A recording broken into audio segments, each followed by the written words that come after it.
डाकुओं ने गोली मार दी है। मैं गया बेचारा हॉस्पिटल में, मेरी सारी रात जो 27वीं रात थी हॉस्पिटल में गुजरी। ये हो रहा है हमारे शहर कराची में माशाल्लाह। तो भाई अब ये तो सियासी बात है, लोग कहते हैं अब सियासी बातें बिल्कुल ना किया करें, आपके सियासत बातें बिल्कुल अच्छी नहीं लगती, शादियों की बातें किया करें, शादियों की बातें किया करें, ऐसे कमेंट्स आना शुरू हो गए। खैर, तो अल्लाह ताला से दुआ है भाई, अल्लाह ताला हमें, देखो रुपया बचाओ कल काम आएगा का मतलब क्या है इस्लाम में, सदका खैरात किया करो। बाकी इतना बचाना जायज़ है जो उलमा ने बयान किया है, अहादीस से साबित है कि 1 साल तक आपकी कोई भी तनख्वाह, मैं बार बार बयान करता हूं कि 1 साल का स्टोर कर लो कि आज अगर फैक्ट्री में आग लग गई अल्लाह ना करे, या जॉब, सेहत का ख्याल रखोगे तो उम्र में इतना इजाफा हो जाएगा। डॉक्टर भी ये कह रहे होते हैं कि ये खुराकें खाओ, एक्सरसाइज करो तो उम्र 10 साल बढ़ जाएगी आपकी। तो सवाल पैदा होता है, शरीयत में तो उम्र मुतय्यन है, ना उसमें कमी होगी ना बेशी, कमी होगी ना बेशी होगी। इज़ा जाअ अजलुहुम ला यस्तअखिरून साअतन वला यस्तक़दिमून। कुरान कहता है जिसकी जो मौत लिखी हुई है ना, वो जब टाइम आएगा तो 1 सेकंड भी आगे पीछे नहीं होगा, 1 सेकंड भी। और हम 10-10 साल उम्रें बढ़ा रहे हैं भाई, 20-20 साल बढ़ा रहे हैं उम्रें, और कुरान कह रहे 1 सेकंड भी नहीं बढ़ सकती। तो इसको खूब अच्छी तरह समझें। उम्र जो अल्लाह के इल्म में इंसान की लिखी हुई है वो तो वाकई कभी भी चेंज नहीं हो सकती, जमीन आसमान इधर से उधर हो जाए, लेकिन वो हमें नहीं पता कि किसकी उम्र कितनी लिखी हुई है। हम जब ये बात करते हैं तो अपने जाहिर के हिसाब से कर रहे होते हैं, जाहिर के हिसाब से जो हमें नजर आ रहा होता है, हमारे तज्जिए उसके हिसाब से होते हैं। इसकी मैं एक मिसाल देता हूँ। डॉक्टरों ने किसी का मेडिकल टेस्ट किया, देखा हर चीज ओके है, तो डॉक्टरों ने कहा कि भाई ये बंदा 100 साल तो निकाल लेगा, और बंदे की उम्र है अभी 40 साल। डॉक्टर ने क्या कहा, ये बंदा 100 साल से पहले नहीं मरेगा। अगले दिन किसी ने, जैद ने आके उसको उठा करके जान से मार दिया। अब हम डॉक्टर को पकड़ रहे हैं कि यार आपने तो बोला था कि 100 साल से पहले मरेगा नहीं, ये तो 41 साल में ही मर गया। डॉक्टर क्या कहेगा, भाई मैंने जाहिरी एतबार से कैलकुलेशन की, जो इंसान के तज्जिया होता है उस तज्जिए के एतबार से मैंने कहा था कि 100 साल तक जिएगा, मुझे क्या पता कोई बंदा आके इसको जान से मार देगा। अब अल्लाह के इल्म में तो ये था ना कि कोई बंदा आके इसको मार देगा, इसने 40 साल से ज्यादा जीना ही नहीं है, नामुमकिन है। लेकिन ये तो अल्लाह के इल्म की बात है ना, हमें थोड़ी पता है। हम जाहिर में क्या कहेंगे, ये बंदा 100 साल जिएगा क्योंकि सेहत ऐसी रखी हुई है उसने। अब इस दौरान हादसे हो जाते हैं, कोई ट्रक के नीचे आके मर जाता है, कोई बिजली के खंभे से चिपक के मर जाता है, या कोई वबा फैलती है तो बड़े बड़े सेहतमंद लोग भी निकल जाते हैं उसमें। तो हम जब ये बात करते हैं ना, ये काम करने से उम्र 10 साल बढ़ जाती है, तो अपने इल्म और अपने जाहिर के लिहाज से कर रहे होते हैं। तकदीर से हम ना लड़ रहे हैं ना उसको छेड़ रहे हैं। वो अल्लाह का इल्म है, वो अल्लाह ही के पास रहेगा, उसमें हमें ना छेड़छाड़ की इजाजत है, ना हम उसके बारे में कोई तबसरा कर सकते हैं। वो अल्लाह का इल्म है कि इसने कितने साल जिंदा रहना है, वो अल्लाह जाने। अल्लाह ने वो फरिश्तों को भी इल्म नहीं दिया है, वो अल्लाह के पास है इल्म। हमें वो इल्म जब पता चलता है जब बंदा मर जाता है। मरने के बाद हम यही कहेंगे इसने इतना ही जीना था, इससे 1 सेकंड भी आगे और 1 सेकंड पीछे इसकी जिंदगी नहीं हो सकती थी। काम से पहले वो इल्म हमारे पास थोड़ी होता है। इसी वजह से देखो, जिसकी उम्र 40 साल है, अल्लाह के इल्म में था कि ये 41 साल में मर जाएगा, डाकू आके इसको मार देंगे, लेकिन वो क्या करता है, वो अपनी सेहत बनाने की फिक्र में लगा होता है कि मैं 100 साल जीऊंगा, डॉक्टरों से मशवरे ले रहा होता है। अब 41 साल का हुआ, किसी ने मार के चला गया कोई उसको। अब लोग कहेंगे बेवकूफ आदमी अपनी जिंदगी की कोशिश कर रहा था, तकदीर में तो 41 साल लिखे हुए थे और ये बेवकूफ आदमी 100 साल तक की कोशिश कर रहा था जीने की। तो हम कहेंगे भाई ये क्यों बेवकूफ है, इसको क्या पता था कि मेरी तकदीर में 41 साल लिखे हुए हैं, ये तो यही समझ रहा था जैसे बाकी लोग जीते मैं भी जी लूंगा। तो तकदीर खालिसतन अल्लाह के इल्म का नाम है, वो अल्लाह पे ही छोड़ देना चाहिए। हम जो मामलात होते हैं वो जाहिरी एतबार से ही हम उन मामलात से निमटते हैं, और हमारे तबसरे भी उसी एतबार से होते हैं, और हमें प्लानिंग भी उसी एतबार से करनी है, तकदीर को सामने रख के नहीं करनी। तकदीर के अकीदे का फायदा जब उठाया जाएगा जब काम हो जाए, तो तसल्ली के लिए फिर ये कहा जाएगा कि भाई अब क्या रोना धोना, अल्लाह के इल्म में तो यही था कि ये इतने साल जिंदा रहेगा, तो हम तो अपने इल्म के हिसाब से प्लानिंग कर रहे थे, हमें अल्लाह का क्या पता था। लेकिन जब मर गया तो इसका मतलब भाई यही है कि बस अल्लाह के इल्म में यही था, हम सबर करेंगे, क्योंकि अल्लाह से कोई लड़ नहीं सकता। एक मिनट, अल्लाह से कोई लड़ नहीं सकता। इसकी और आसान मिसाल मैं देता हूं कि जैद ने फर्ज करो बकर को कत्ल कर दिया, 40 साल का भी जवान था, बकर उसको जान से मार दिया। हम जैद को छोड़ेंगे या पकड़ेंगे, बोलो? पकड़ेंगे। हमने जैद को ले आए सूली पे लटकाने के लिए, या बंदूक यहां रख दी, तुझे भी क़िसासन कत्ल किया जाएगा।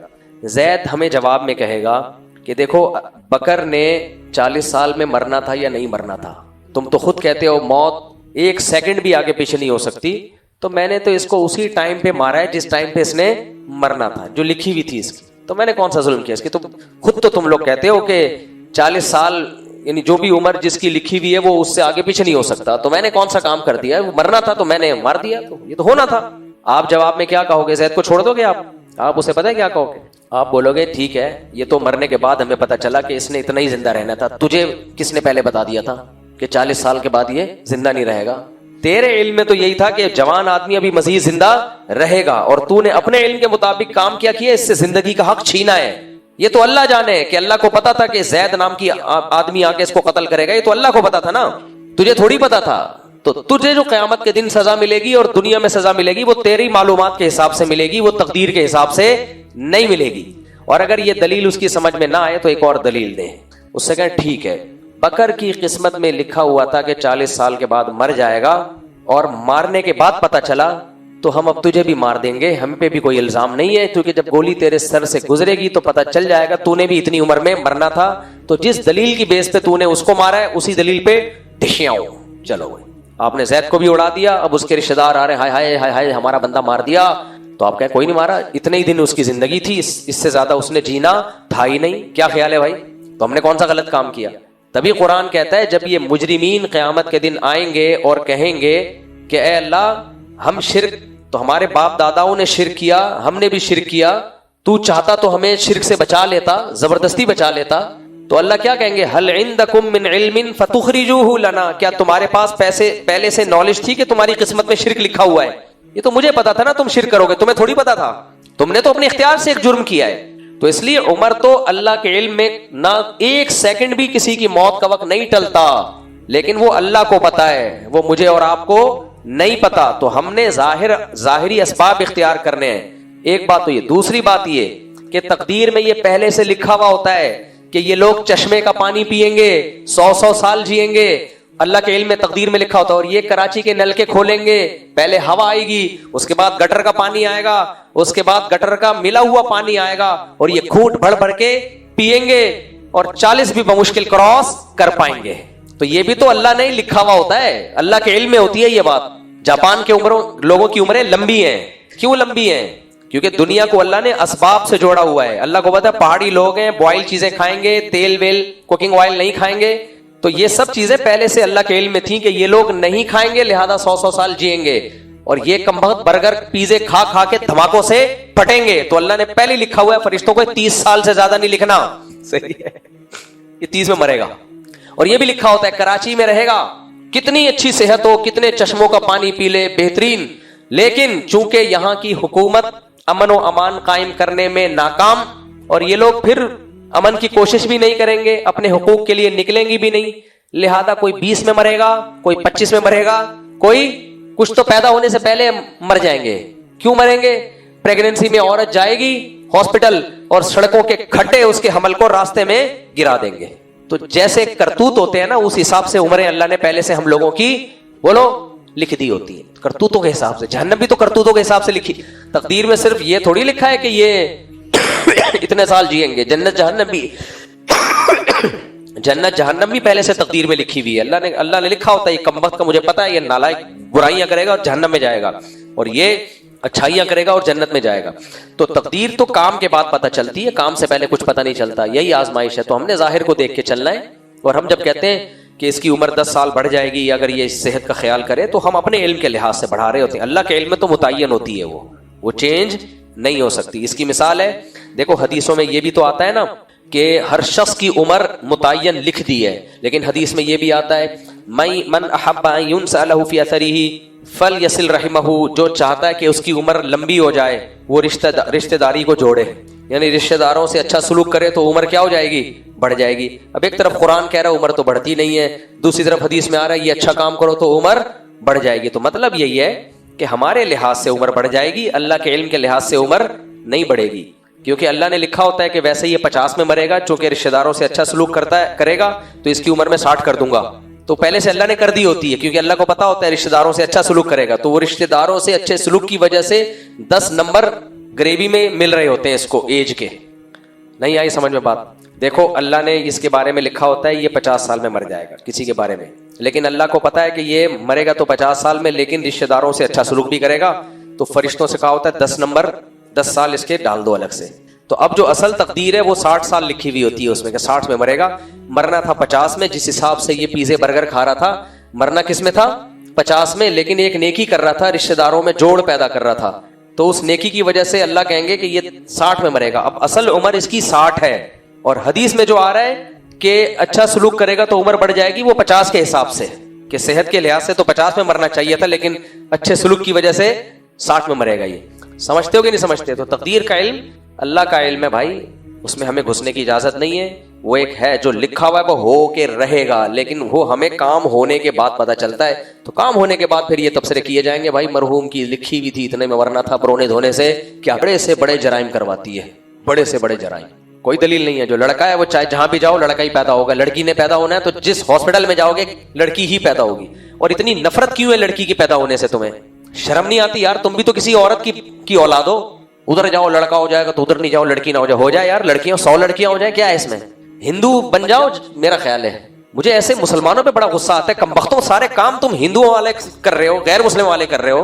मुनाफकत छोड़ दो, मुनाफकत छोड़ दो। यह बोली मैं यशाउ इनासा, अल्लाह कहते हैं जिसको चाहता हूं बेटियां गिफ्ट में देता हूं। जिसको खुदा गिफ्ट कह रहा है उस पर तुम्हारा मुंह सड़ रहा है, तुम्हारे मुंह से धुआं निकल रहा है, बेशर्मो। मुझे गुस्सा इसलिए आ रहा है, मैंने रोते हुए देखा एक औरत को, बताया गया बेटी पैदा हुई, रो पड़ी, मेरा दिल कर रहा था इसको लगा के चमाट मारो साले, बेगैरत बेशरम। तुझे अपनी पैदाइश पे भी फिर शर्मिंदा होना चाहिए, मैं क्यों पैदा हुई थी?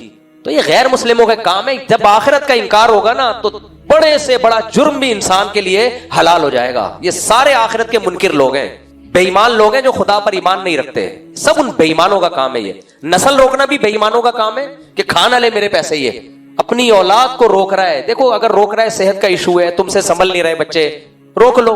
शरीयत में अच्छा काम तो नहीं है, लेकिन कोई फर्ज वाजिब नहीं है शरीयत में नस्ल बढ़ाना। तरगीब है नस्ल बढ़ाओ भाई, लेकिन इस बेस पे रोक रहा है ना कि मेरा पैसा खाएगा, तो तुमसे बड़ा बेशरम दुनिया में कोई नहीं है। कमबख्तो, तुम्हें खुदा ने तब पैदा किया, तुम्हारी माँ की छाती में दूध पैदा करके बता दिया कि तुम्हारा रिज़्क़ मेरे जिम्मे है, तो तुम्हारी औलाद को कैसे खुदा भूल जाएगा? ये मादा परस लोग हैं जो कहते हैं हम बंदर की औलाद हैं। उनका काम है कि ऑटोमेटिकली हो रहा है सारा काम, खुद ब खुद बच्चे मार्केट में आ रहे हैं तो उनकी रोजी की हमें फिक्र करनी है। ये वो जो बंदर की औलादें हैं ना, डार्विन की थ्योरी से मुत्तफिक हैं, ये उनकी सोच है। जो खुदा को मानते हैं वो कहते हैं भाई ऑटोमेटिकली कुछ भी नहीं होता, बच्चा इधर मार्केट में आया, इधर माँ की छाती में दूध पैदा हुआ, ये इसकी अलामत है, इसका रिज़्क़ किसके जिम्मे है? अल्लाह के जिम्मे। आप कह सकते हो मादा परस्त बड़ा कमीना होता है, वो फिर कहेगा दूध ही आ रहा है ना, स्कूल की फीसें थोड़ी आ रही हैं, बच्चे को खाली दूध चाहिए। अबे बेगैरत, खुदा ने दूध पैदा करके दिखा दिया है कि इस वक्त इसकी बुनियादी जरूरत दूध है, बेहतरीन दूध पैदा करूंगा मैं। इसका मतलब जो इसकी बुनियादी जरूरत है वो किसके जिम्मे है? मेरे जिम्मे है। लेकिन इन कमीनों को कहां अकल आएगी, मादा परस्तों को? तभी ये दुनिया में डिप्रेशन से मरते हैं बेगैरत।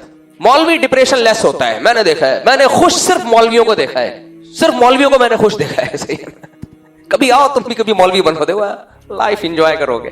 जेब में धेला नहीं होगा फिर भी खुश होगा। ये जो तुम्हें बहुत से मौलवी लगते हैं ना, बहुत पैसा है, बेचारों को होता नहीं है, शक्ल अच्छी होती है जिसकी वजह से पैसे नूर होता है चेहरे पे, खुशी होती है इसलिए लग रहा होता है बड़ी दौलत है। कभी अपने आप को गरीब दिखाते नहीं है दुनिया के सामने, लगता है होते होते कुछ भी नहीं है। तो शक्ल पे चेहरे पे उनके खुशी होती है इसलिए।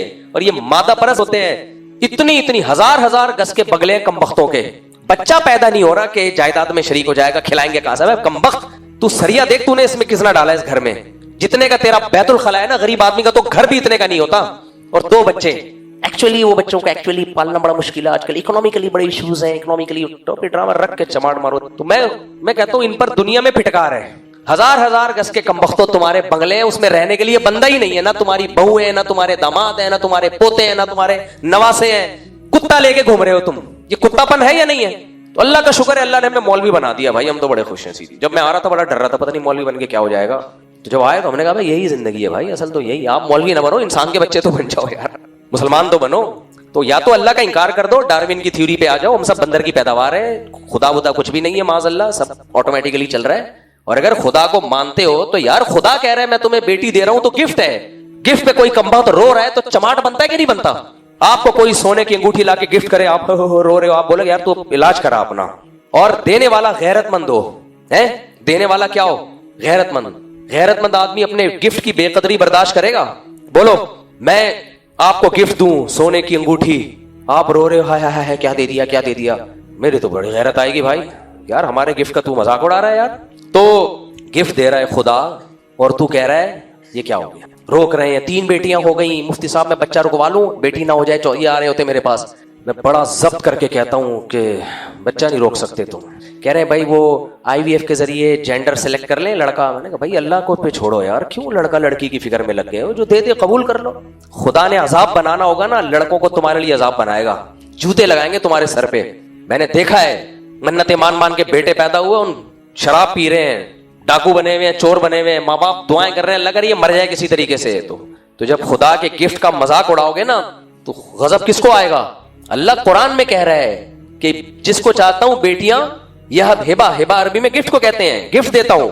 उस गिफ्ट पे तुम्हारा मुंह बन रहा है, सड़ रहा है मुंह तुम्हारा, तो बगैर तो नहीं बोलूंगा तो क्या बोलूंगा?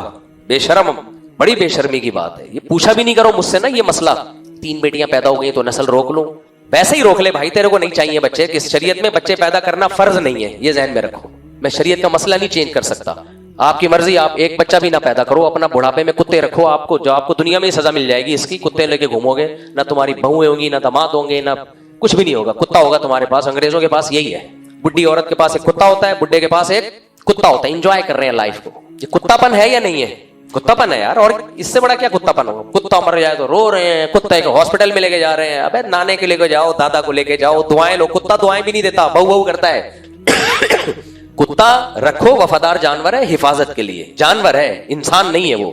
जानवरों से फायदा लेने का हमें हुक्म है, तो फायदा लो। परिंदों की हिफाजत करो कुत्तों से, मुर्गियों की हिफाजत करो कुत्तों से। चोर डाकू का खतरा है, कुत्ता रख लो, वफादारी करेगा, इतना ठीक है। फैमिली मेंबर बनाने की जरूरत बोलो नहीं है, फैमिली मेंबर नहीं बनाओ कुत्ते को, है वो कुत्ता ही।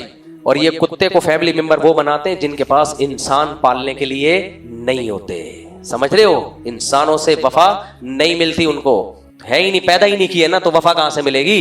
तो ये सब टोपी ड्रामे हैं। तो नस्ल इस बेस पे रोकना कि खिलाऊंगा कहां से, इस बेस पे नस्ल रोकना बोलो हराम है। इस बेस पे नस्ल रोकना हराम है, इसमें अल्लाह को गजब आता है। तो तू 6 फुट का बना दिया मैंने तुझे। और ये जो डॉक्टरों की बातें सुन सुन के लोग डिप्रेशन में जा रहे हैं ना, मैं भी ऐसी बातें कर रहा होता हूँ, डॉक्टर तो करते ही हैं कि ये खाएं, एक्चुअली ये खाएं, इतना प्रोटीन हमारी डाइट के लिए, इतनी कैलोरीज। ये मालदारों के चोचले हैं। ये किसके चोचले हैं यार? बोल लो ना, मैं भी तो बोल ही रहा हूँ। ये मालदारों के चोचले हैं। जब आपकी जेब में पैसा हो तो ये सारे चोचलों पर अमल करो। बैलेंस डाइट, ये मालदारों के चोचले हैं। अंडे इतने, प्रोटीन, गोश्त और इतना फैट, और डब्बे पे पहले देख रहा है इतनी कैलोरीज हैं। डॉक्टर ने, एक हमारे जानने वाले थे, उनको कहा मैं आपको इतनी कैलोरीज की परमिशन दे रहा हूँ, इससे ज्यादा कैलोरीज नहीं लेनी, इससे कम भी नहीं लेनी। मैंने कहा सारा दिन बैठ के कैलोरीज नापता रहे तू। तो ये मालदारों के चोचले हैं और इस पर अमल करना चाहिए मालदारों को। इतने बादाम, मैं खुद मशवरा देता हूं, जब पैसा आए तो सबसे पहले खुराक अच्छी करो, करो जरूर। जब पैसा नहीं है ना, जो खाओगे ठा करके लगेगा। गरीब आदमी वैसे ही 100 साल जी लेता है, समझ रहे हो? खुराक का सिस्टम इतना पेचीदा अल्लाह ने हमारी बॉडी में बनाया है ना कि वो तमाम उसूल और ज़ाब्ते टूट जाते हैं जब जेब में पैसा ना हो। मैं बलूचिस्तान में जब गया, वहां मैंने बूढ़े लोगों को देखा, सिर्फ बकरी का दूध, शहद और रोटी, इस पे 90 साल गुजार दिए। अबे विटामिन सी किधर से मिल रहा है तुम्हें? इतनी सारी चीजें हमें चाहिए, शहद में थोड़ा बहुत होता होगा। ओ भाई 90 साल, मैंने कहा इनकी सिर्फ रोटी और क्या नाम है ये शहद और दूध बकरी का 90 साल गुजार दिए यार। डॉक्टर मानेगा इसको? डॉक्टर के पास वो चला जाता है, एक्चुअली बैलेंस डाइट होनी चाहिए। सुबह आप आधा किलो बकरे का गोश्त, दोपहर को थोड़ा सा फिश, ऐसा ही होगा ना। शाम को सैलेड जिसमें गोभी के पत्ते भी हों, हमें हरे पत्तों वाली सब्जी जिसमें मैग्नीशियम होता है। वो कहेगा भाई ये सारा प्लान अपने पास रख। मैंने एक वाकया सुनाया था आप लोगों को। सऊदी अरब में एक आदमी की 4 बीवियों ने केस किया, ये सच्चा वाकया। ताइफ के जो जज हैं उन्होंने हमारे उस्ताद को खुद सुनाया। हमारे टीचर हैं, उस्ताद हैं, वो ताइफ के जज से मिले।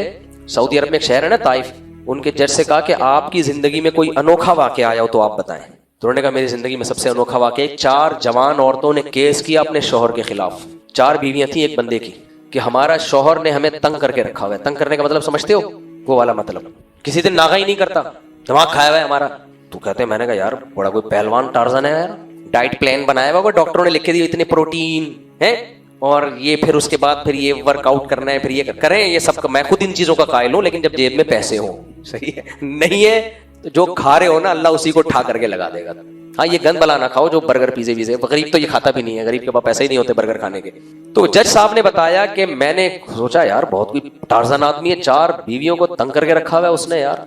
कह रहे हैं जब मैंने कहा बुलाओ अपने हस्बैंड को, तो एक बुढ़ा बाबा आ रहा है। कौन आ रहा है? बुढ़ा बाबा। मैं हैरान हुआ, कह रहे हैं भाई। जज साहब कहते हैं मैं उसको साइड पे लेकर गया, मैंने कहा खाता क्या है? खाता क्या है, हमें भी बता दे यार, केस तो गया तेल लेने। तो उसने बताया खजूरें और ऊंटनी का दूध बस, और मेरा ख्याल है कुछ जैतून का तेल था शायद उसमें, ऑलिव ऑयल, बस ये 2 से 3 चीजें यही खाता हूँ। कभी कभार कोई अरब लोगों में ऊंट का गोश्त मिल जाए तो कहते हैं। फिर मैंने कहा अच्छा जज साहब ने तो फैसला कर लिया होगा, आइंदा खजूरों का टोकरा ला के रख लो। तो खैर कहते हैं मैंने उससे बोला कि यार तुम्हारी बीवियों को शिकायत है तो ये तो जुल्म है, ज्यादती है। कहते हैं उसने कहा कि इनसे पूछो इनके हुकूक अदा कर रहा हूं कि नहीं कर रहा, इनको कपड़ा भी दे रहा हूं, इनको खुराक भी दे रहा हूं, बच्चों का खर्चा भी, इनके जो हुकूक है उनमें कोई कमी कोताही हो तो बताओ। कह रहे मैंने उससे उसकी 4 बीवियों से पूछा, उन्होंने कहा कोई कमी कोताही नहीं, खूब खिला पिला रहा है। उसने कहा जब हम हुकूक पूरा अदा कर रहे हैं तो हमारा हुकूक भी पूरा मिले। जज साहब कहते मैंने 4 को भेज दिया, जाओ भाई अपना घर के मसले घर में हल करो। तो इतना परेशान आप अंदाजा लगाओ कि कोर्ट में आई हैं, कोर्ट में आ गई। तो भाई अल्लाह के कानून और अल्लाह के ज़ाब्ते, जब जो गुंजाइश है तो मैं अपना वो बस वाक़या सुना के इस टॉपिक को खत्म करता हूँ। एक तो मेरे क्लिप कम वक्त अधूरे चलते हैं, उससे आधी बात जाती आधी नहीं जाती, पूरे चलाया करो क्लिप, नहीं तो चलाओ ही नहीं।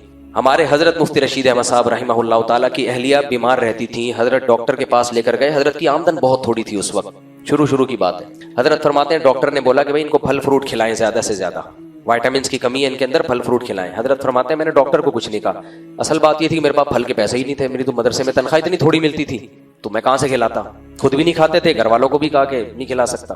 तो कहते हम आ गए, हमने डॉक्टर पे कोई एतराज नहीं किया, डॉक्टर को यही कहा कि अच्छा माशाल्लाह जबरदस्त। हजरत के घर वाले भी बड़े तवक्कुल वाले थे। हजरत कहते हैं हमने कहा कि भाई अगर हमारे लिए फल फ्रूट की जरूरत होती तो अल्लाह हमें फलों के पैसे देता, नहीं है इसका मतलब हमारे लिए जरूरत नहीं, अल्लाह रोटी में ही सब कुछ पूरा कर देगा। हजरत का इंतकाल हो गया, वो मेरा ख्याल है 99 साल की उम्र में हजरत की अहलिया का इंतकाल हुआ 2-3 साल पहले। समझ रहे हो कि नहीं समझ रहे? तो कुछ काम अल्लाह ने करने होते हैं, सारे काम डॉक्टर नहीं करता, सही है ना, सारे काम डॉक्टर नहीं करता। तो जब पैसे नहीं है ना तो जो है बस उसी में गुजारा करो। मैं जिम में ऐसे लोगों को देखता हूँ 80-75-80 साल के गरीब लोग हैं, मैंने कहा क्या खाते हो? कहते हैं कुछ भी नहीं खाते, हमारे पास पैसा ही नहीं है, प्रोटीन शरोटीन, हम तो रोटी खाते हैं, घर में जो सालन पका हुआ होगा सब्जी रोटी वो खा लेते हैं, बस चल रहे हैं यार वो भी। तो जब पैसा है तो फिर ठीक है डाइट प्लान बनाओ और ये जो होते हैं डॉक्टरों के, ये सब कुछ। जब नहीं है पैसा तो जितना अल्लाह ने दिया है उस पे अल्लाह का शुक्र अदा करो और बोलो अल्लाह इसी रोटी में मेरी सारी हाजतें पूरी करेगा, बस इसमें टेंशन लेने का नहीं है। और बच्चे मत रोको कि वो एक्चुअली उसकी डाइट प्लान को, कोई प्लान व्लान नहीं, जो खा रहा है खाने दो उसको, जितना अल्लाह ने जो तुम्हें दिया है उसके हिसाब से खिलाओ उसको, अल्लाह अमल की तौफीक दे। और वैसे भी ये चोचले अमीरों के हैं, पिज़्ज़े बर्गर के, गरीब आदमी के पास तो पैसे ही नहीं होते, तो इसलिए खुश रहा करो। समझ रहे हो, डाइट प्लान से इतना नुकसान नहीं होता जितना डाइट प्लान की टेंशन लेने से नुकसान होता है, वो ज्यादा बड़ा नुकसान है। अच्छा, किसी ने मुझे कहा, मेरा क्लिप चला है कि गंदम खाना छोड़ दो, किसी ने कमेंट्स किए हुए थे, एक तरफ मुफ्ती साहब कहते हो पठान होटल के पराठे खाया करो, दूसरी तरफ कह रहे हो गंदम खाना छोड़ दो। भाई सेहत की जो बात है वो ये है कि गंदम इस जमाने में नुकसानदेह है। अगर अल्लाह ने पैसा दिया है तो गंदम के अलावा दूसरी चीजें ज्यादा खाओ, पैसा नहीं दिया तो फिर गंदम खाओ। और जो पठान होटल के पराठे वो सेहत के टोटके नहीं है, वो तो लज्जत और मजे के टोटके हैं। मजा जब ही आएगा जब पठान होटल का सुबह नाश्ते में पराठा खाओगे। तो मैं सेहत के हवाले से आपको ये बात कहता जरूर हूं कि गंदम कम खाओ, छोड़ना तो नहीं चाहिए, कम खाओ, बिल्कुल नहीं छोड़, ऐसा नहीं है कि बिल्कुल ही छोड़ दे, कम खाओ। लेकिन मैं खुद भी कम खाता हूं, ये मैंने आपको कभी भी नहीं कहा। मैं पराठे फोड़ता हूं, खाता नहीं हूं, फोड़ता हूं। लेकिन आपको तो मैं वो बात तरगीब दूंगा ना जो सेहत के लिए अच्छी हो। पराठे फोड़ना मेरा जाती अमल है, मुझे पसंद है। अब डॉक्टर कहते हैं सेहत के लिए नुकसानदेह, डॉक्टरों की ऐसी की तैसी होगा नुकसानदेह, कोई बात नहीं, कुछ नुकसानदेह काम भी कर लेने चाहिए, इतना सेहत को खोपड़ी में मुसल्लत नहीं करना चाहिए। लेकिन तरगीब जो मेडिकल साइंस जो कहती है वो पराठों को कभी भी रिकमेंड नहीं करती। तो मेरे दोनों बयानात अपनी जगह दुरुस्त हैं। लज्जत और मजे की बात आएगी तो बिरयानी के फजाइल भी मिलेंगे, लेकिन जब सेहत की बात आएगी तो सेहत में बिरयानी कहीं भी फिट नहीं बैठती। समझ रहे हो? उस दिन क्या हुआ, एतकाफ में लड़के बैठे हुए थे, मैंने कहा भाई लो कार्ब डाइट खानी चाहिए, रिपोर्ट तो यही है लो कार्ब डाइट, ये बिरयानियां इतने भर भर के खाना ये ठीक नहीं है। देग आई है, ढक्कन खुला है बिरयानी की, जो खुशबू भभो के आए हैं, ले आ भाई।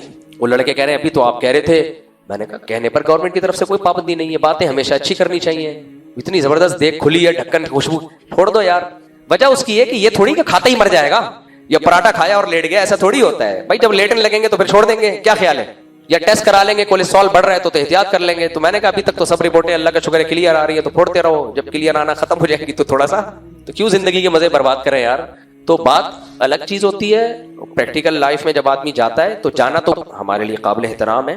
हजरत को मेरा ख्याल है किसी ने धोखा दिया है, कोई पर्चा पकड़ा दिया, तो उन्होंने वही मजमे में पढ़ के सुना दिया।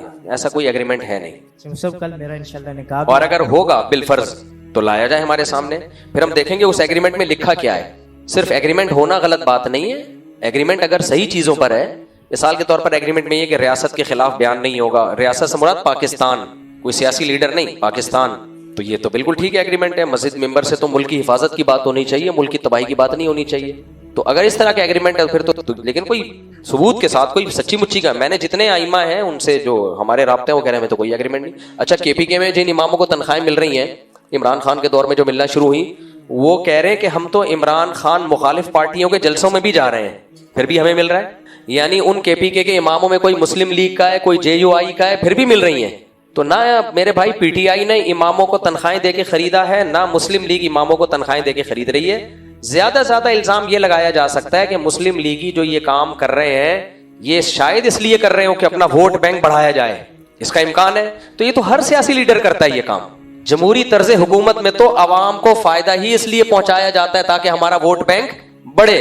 ये तो सब कर रहे होते हैं। तो कल जेयूआई वाले आएंगे, उनको भी चाहिए करें ताकि कौम की खिदमत करके वोट बैंक बढ़ाओ, तो ये तो मतलूब है ना। देखो जमात इस्लामी इलाके साफ कर रही है, डेवलपमेंट का काम कर रही है। कराची में मैंने जाके उनको प्रमोट करना शुरू कर दिया। अब मैं कहूं एक्चुअली तुम जो कराची को साफ कर रहे हो, असल में तुम चाहते हो कि इलेक्शन में तुम्हें वोट मिले, तो जमाती कहते हैं इसीलिए तो कर रहे हैं, वरना तुम्हारे मामू लगते हैं। तो ये तो सही है ना, तो करो तो सही यार, कुछ करो तो हम देंगे वोट। तो सब करते हैं और करना चाहिए। मसला ये हो रहा है कि कर कुछ भी नहीं रहे और वोट हमसे मांग रहे हो, ये गलत है भाई। कुछ करोगे तो वोट मिलेगा, नहीं करोगे तो ठेंगा मिलेगा, चाहे कोई भी हो। और मुझसे कल मेरा निकाह भी है इंशाल्लाह, तो दुआ भी आपसे। जी भाई, कल मेरा निकाह भी है। अच्छा माशाल्लाह, कल आपका निकाह, खुसूसी दुआ, खजूर जैतून। भाई ये किसी का पर्सनल सवाल है, तो ऐसे जनरली जवाब दूंगा तो किसी को नुकसान भी हो सकता है। ये जो सवाल है ना, ये कभी मुलाकात कर ले मुझसे, फिर इस पे मशवरा दूंगा मैं। ऐसी चीज की तरफ फिर उस लड़की का मसला खराब होता है। तो इसलिए अगर बिल्कुल भी तबीयत नहीं चाह रही है उसकी तरफ और माँ रो रही है, तुम और ज्यादा फूट फूट के रो। अम्मा को तुम पे तरस आ जाए, नहीं मेरे बच्चे तू तो ज्यादा ही जज्बाती हो गया है, तो फिर इंशाल्लाह माँ से सख्ती नहीं की जा सकती, बस रोते रहो बैठ के। हर वक्त गमज़दा रहा करो, रो, छुप छुप हिचकियों की आवाजें निकालो। हिचकी रिकॉर्ड करके ना अपने कमरे में रख लो, कमरे कुंडी लगाई, रोने की आवाजें इंटरनेट से डाउनलोड करो, रिच के माँ समझे मर गया मेरा बच्चा, हाँ दरवाजा बजाए। फिर प्याज से जो आंसू निकाले थे वो पोछो और बोलो कि अम्मा मैं राजी हूं, मैं आपको मना नहीं कर सकता, मैं आप मेरी जिंदगी में। फिर रो, बस आपके कहने पे राजी हूं, बाकी मेरा जिंदगी तबाह हो रही है मेरी, बस आप कह रही हो तो कर रहा हूं। फिर रो, इससे काम बन जाएंगे इंशाअल्लाह। लोग पता है दूसरी शादी करके ना पहली बीवी को खुशी खुशी बता रहे होते हैं बस मेरी भी शादी हो गई है, वो बेचारी की जो है ना दिल पे आरे चलते हैं उससे। आप हर एक से मिलो खुशी से मेरी शादी हो गई, घर में ससुराल वालों से ये ना कहो मेरी शादी हो गई है, ये बहुत बुरा, ये सही बात कह रहा हूँ। उनको बताओ कि यार फंसवा दिया मुफ्ती साहब ने शादी करवा के मुझे, क्योंकि बीवी को एक तो जख्म लगे हैं और उस पे आप हंस के उसको बता रहे हो। उसको ये बोलो यार फंस गया, मुझे क्या पता था ये होगा, फंस गया मैं बुरी तरीके से, तो मजबूर हो गया हूँ, अब ना छोड़ सकता हूँ, कमबख्त को ना रख सकता हूँ। दिल तो चाहता है छोड़ दूं, लेकिन उसके भाई इतने खतरनाक हैं।